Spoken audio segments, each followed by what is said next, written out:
Hi, in this screencast I'm going to talk about the definition of chemistry and the different properties and the different branches that you can have in chemistry.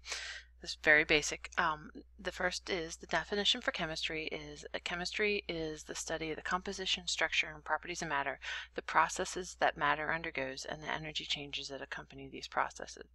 Boiled down, that just means that chemistry is the study of matter and the changes that it undergoes. So you can study how the matter changes when you apply fire to it or you react it with an acid, and you're looking at, is it the same matter or is it different matter, and that's all the things that are involved in chemistry.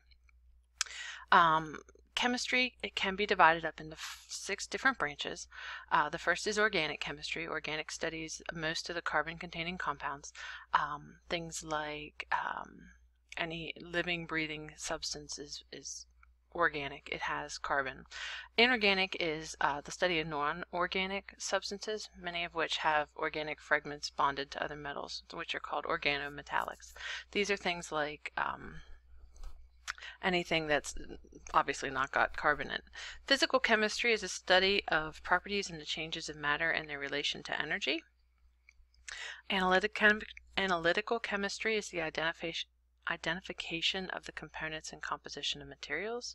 Biochemistry is a study of substances and processes occurring in living things, so like medicines and how they interact in your body.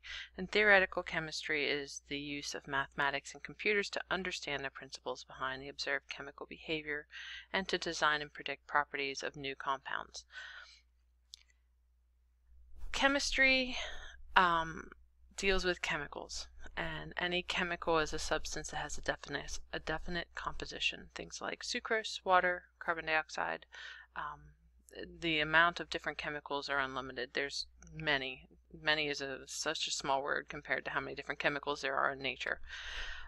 Here are the top 8 chemicals made in the United States. You can see some things you might know, like sulfuric acid, ethene, propylene, ammonia, chlorine, phosphoric acid, sodium hydroxide, and 1,2-dichloroethane.